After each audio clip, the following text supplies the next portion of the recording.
नमस्कार मंडळी, स्वागत आहे तुमचं पंकज क्लिप्समध्ये, ज्यात आपण मोठे पॉडकास्ट छोट्या छोट्या क्लिप्समध्ये टाकतो.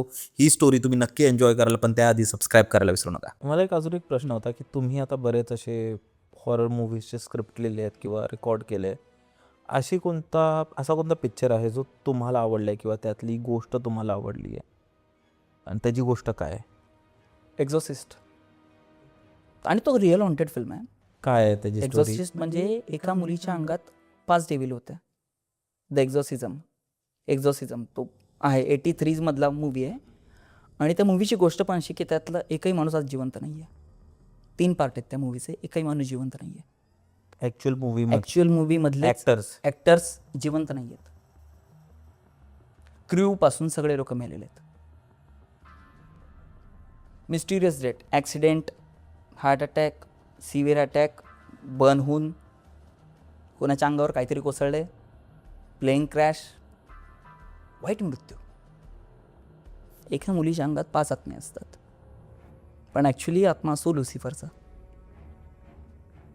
तो फादर एक्झॉसिझम करत असतो, पण ते येतच नसते बाहेर. काही नाही, फक्त तिनं प्लॅनशीट केलेलं असतं, ओविजा बोर्ड वापरलेला असतो, म्हणून त्या गोष्टी झालेल्या असतात. असाच एक किस्सा झाला होता माझ्या मैत्रिणीच्या घरी. माझ्या मैत्रिणीच्या घरी जे वॉशरूम होतं ना, ते पॅक्ड आहे. त्याला खिडकी नाही आहे, व्हेंटिलेशन नाही, पण दार आतनं वाजत होतं. भाई तिला म्हणलं घर सोड, कारण हे नॉर्मलाइज नाही आहे. कुठेतरी ते जाणवतं, मला कधी कधी जाणवतं. जे एवढे किस्से मी केलेत, पण मला कुठेतरी तो देवाचा हात आहे, कुठेतरी देवाची शक्ती पाठीमागं आहे, म्हणून मला त्या गोष्टीचा त्रास नाही झाला. पण जाणवतं तर मी 10 लोकांना अवेअर करणं माझं काम आहे. बरोबर. नको जा. तिने ती जागा सोडली. तिला जॉबचं मध्ये टेन्शन होतं, ते सॉल्व्ह झालं.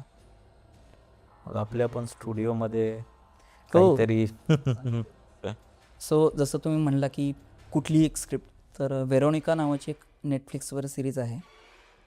त्यांनी चॅलेंज घेतलं होतं की ही सिरीज रात्री 3 ते 5 मध्ये बघून दाखवायची. 99.99% लोकांनी ते हरकलेत. कोणीच बघू शकत नाही ती सिरीज एकट्याने बसून. आणि ती आहे तशी, ती रिअल इन्सिडेंट्सवर आहे. तर मी आणि माझा मित्र रात्रीत बघायला म्हणून बसलो होतो. 4:15 लाईट गेली. आता मला सांगा, लाईट गेल्यानंतर टी व्ही किती वेळात बंद व्हायला पाहिजे? लगेच 6-7 सेकंद राहील. 6-7 सेकंद राहील का डिस्प्ले? 6 सेकंद डिस्प्ले राहिला होता. मी आणि मित्रांनी पूर्णपणे बघितलं. बंद करा म्हणलं, गपचूप नका म्हणलं, नका उगाच बोलू, झालंय जेवढं झालंय तेवढं खूप आहे, बंद करा. सेम भय सिरीज आत्ता आली होती गौरव तिवारीची. बऱ्याच लोकांना अनुभव आलेले आहेत. माझ्या मैत्रिणीला अनुभव आला होता की ते रात्रीत बघत बसली होती. त्यांना फोन केला होता की मी सिरीज बघते. म्हणजे नको बघू, गाडवान नको करू उगाच. नाही काय नाही होत. मला बडा तो अख्ख्या ह्याच्यामध्ये एकटीच आहे, फ्लॅटमध्ये. कशाला म्हणलं त्रास? नाही मला काय नाही होत. आता आपण एवढं शूट केलं. म्हणलं शूटची गोष्ट वेगळी असते.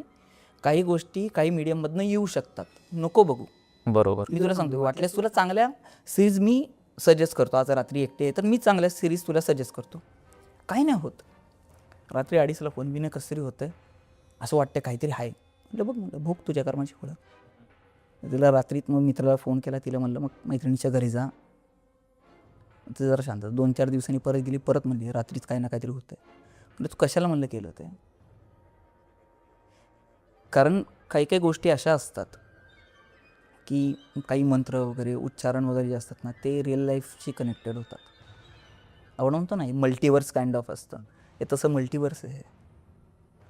मिरर, फिल्म्स, फोटोज हे कनेक्ट होतात आपल्या ह्याच्याशी. मिररमध्ये एक वेगळी दुनिया असते. लास्ट टाइम तुम्ही सांगितलं होतं, मिररमध्ये एक वेगळी दुनिया असते. तसंच फिल्मची पण एक वेगळी दुनिया जी आपल्या दुनियेशी कनेक्ट होते. स्पिरिट कनेक्ट होतं.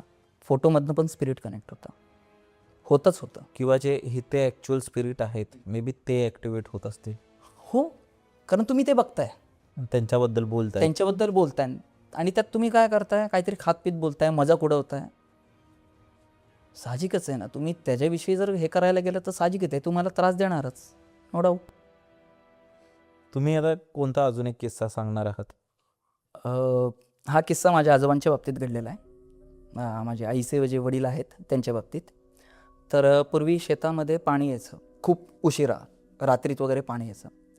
तर माझे आजोबा आणि त्यांचे जे मित्र होते ते शेतात पाणी द्यायला गेले होते. तर ते कॅनलमधनं पाणी काही पुढं जाईच ना, काहीतरी चुकअप झाल्यासारखं झालं होतं. आजोबांनी बघितलं तर एक प्रेत त्याच्यामध्ये तरंगत होतं. कोणीतरी पिऊन आपलं पडलं असेल पाण्यात वगैरे असं म्हणून त्यांनी काय केलं, काठी घेतली, आपली पाठ असते ना त्या पाठीवर असं प्रेस केलं त्या प्रेताच्या आणि असं करून पुढं ढकललं. तर त्या नळीतनं ते गेलं बाहेर. गेल्यानंतर तो पाण्याचा फ्लो पण झाला वगैरे, सगळं पाणी दिलं वगैरे. आणि आता काही दिवसांनी जवळच्या शहरामध्ये कणीस द्यायचं होतं, मक्याचे कणसं वगैरे ते विकायचे होते. सो हे म्हणजे की रात्री जायचं, ते कणीस वगैरे बांधायचं, त्याचे ते पोती तयार करायची आणि दुसऱ्या दिवशी पाठवून द्यायचं, असं त्यांचा काहीतरी प्लॅन होता. आजोबा म्हणले ठीक आहे, आपण रात्री जेवण झालं की जाऊया. जेवण झाल्यानंतर तेच दोघं जाऊया म्हणले. ठीक आहे, गेले वगैरे, ते बांधायला गेले. तर त्यांच्याबरोबरचे जे होते आजोबांचे मित्र ते म्हणले मी जरा घरी जाऊन येतो, काहीतरी काम आहे. ठीक आहे म्हणले, जा, मी हे काय करून जातो. असं म्हणून ते करत होते. करून झालं, त्यांनी पण सायकल वगैरे काढली आणि ते निघाले.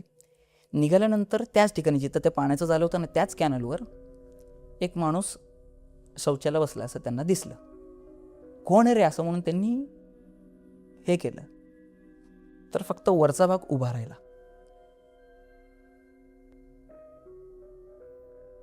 आजोबांनी सायकल तशी घेतली, घरी आले. काय नाही, आले घरी, झोपले वगैरे. दुसऱ्या दिवशी सांगितलं. आजोबा घाबरले नाही, दुसऱ्या दिवशी सांगितलं वगैरे, असा प्रकार आहे. त्याच्यानंतर 3-4 दिवसांनी कोणीतरी परत तसंच येत होतं, त्याला तसंच जाणवलं. त्याला फक्त खालचा भाग दिसला. आणि ते पूर्वीच्या काळात ते असे रेघाच्या लाईन्सच्या पॅन्ट्सचं अंडरवेअर असतात बघा, किंवा पायजमे वगैरे, तसला माणूस. आता हे डिस्क्राईब झालं होतं की पांढरी बंडी आणि तसला पायजमा असलेला माणूस. एका माणसाला झालं, ठीक आहे, 2-4 माणसांना कसं होईल हीच गोष्ट, आणि त्याच स्पॉटला. आणि तो म्हणजे तो कॅनल जो आहे तो मोस्टली हॉन्टेडच आहे, कारण तिथं 3 किस्से घडलेले आमच्याच नातेवाईकांमध्ये. एक आमचे नातेवाईक होते आत्ता, तो येत होता शहरातनं गावाकडे. तर त्याच्याकडे बुलेट होती. तर बुलेटला काहीतरी मस्त असं लाईटिंग विकेटिंग लावून घेतलं होतं. म्हणजे असं गाडी रोडवर जरी जात असेल तर खाली अशी लाईट लागली की त्याचा पूर्ण असं हे पडायचं, म्हणजे रस्ता पण त्याला क्लीन दिसत होता, खालचा रस्ता आणि पुढचा रस्ता पण. त्याला असं जाणवलं की कुत्रं पाठीमागं पळत आहे. त्यांनी बघितलं तर सावली दिसते पण कुत्रं दिसत नाही आहे, फक्त सावली पळतीये. त्या लाईटमध्ये सावली पळताना दिसतील पण कुत्रं दिसत नाही आहे. सेम त्या स्पॉटलाच, त्या स्पॉटपासून साधारण थोडा वेळ नंतर बंद. आणि आमचे आजोबांचे जे माझे पणजोबा जे होते त्यांचे भाऊ, ते एकदा रात्रीत येत होते. तर एका ठिकाणी काहीतरी कार्यक्रम होता, तर त्यांनी मटण दिलं होतं, कच्चं मटण त्यांना दिलं होतं आमच्या आजोबांना. तर ते आमचे पणजोबा घेऊन येत होते. तर येताना सायकलवर, आता पूर्वीच्या काळी सायकल वगैरेच, येत असताना बैल, खूप मोठा बैल असं त्यांना दिसला, ज्याच्या गळ्यात घुंगरं होती. तो यायचा आणि सायकलच्या समोर आडवा यायचा. यांनी सायकल इकडनं काढली की परत थोड्या वेळाने परत आडवा यायचा. यांना वाटले काहीतरी वेगळंच आहे. त्यांनी काय केलं, एक मटणाचा तुकडा काढला, फेकला, पुढे गेले. मग नंतर एक कुत्रं आलं आडवं सायकलच्या. त्यांनी असं करत, ते कुत्रं काय पिच्छाच सोडा, ते सायकलच्या टायरच्या बरोबर असं जवळपास आणि भुंकायचं जोरजोरात. पिशवी घेतली, टाकली, घरी पळाले. ते मटण घेऊन येत होते म्हणून या गोष्टी झाल्या. पहिल्यांदी बैलाला एक तुकडा दिला, मग त्याला ती हाव सुटली, अजून पाहिजे कुत्रं. मग अजून कुत्र्याला काहीतरी टाकलं असतं, अजून काहीतरी आलं असतं.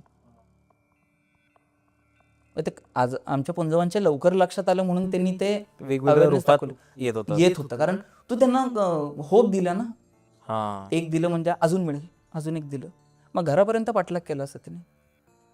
God knows.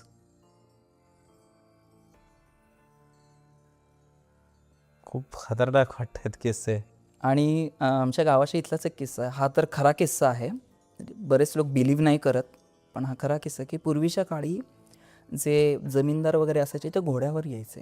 म्हणजे अप्रॉक्स 60s मधला काळ, घोड्यांवर वगैरे ते ट्रॅव्हल करायचे, ह्या शहरातनं त्या शहरात किंवा गावात वगैरे घोड्यांवरनं, कारण ते जमीनदार होते. So they have there royal life, घोडा वगैरे असं तसं. तर एक माणूस घोड्यावरनं रोज येत होता तर एका पर्टिक्युलर पॉईंटला आल्यानंतर त्याला आवाज यायचा, मी येऊ का तुझ्यासोबत.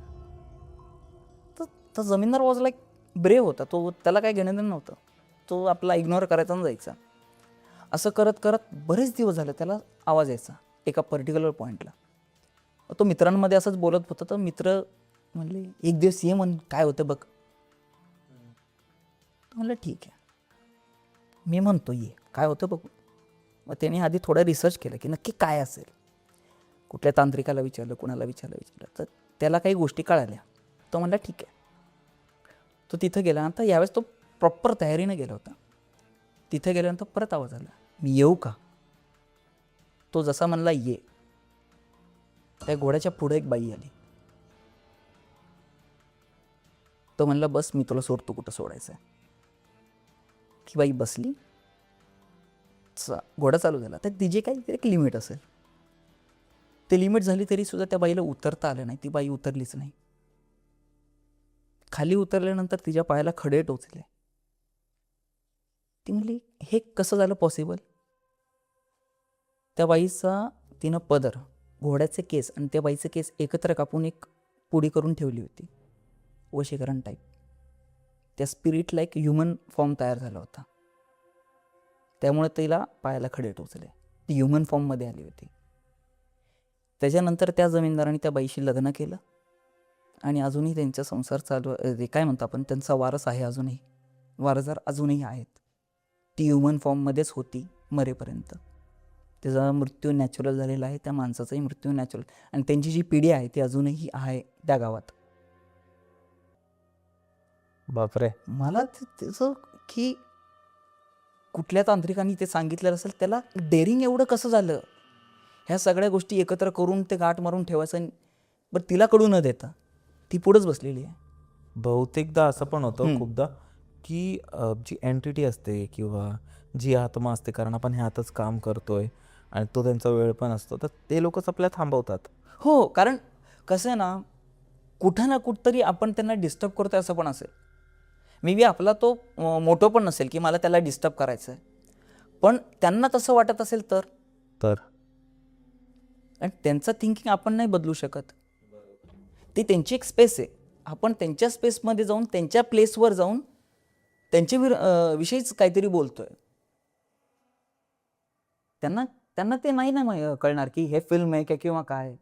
आत्मा तेवढं नाही समजून घेणार. आत्मा एकच म्हणणार, मी तर आराम करतो, नाही का आराम करून दे ना मला. आयुष्यभर जे काही दगदग होती, मला आता मेल्यानंतर तरी सुख, ते पण नाही. मग साहजिक आहे, तू त्यांना डिस्टर्ब केलं की ते तुला डिस्टर्ब करणारच.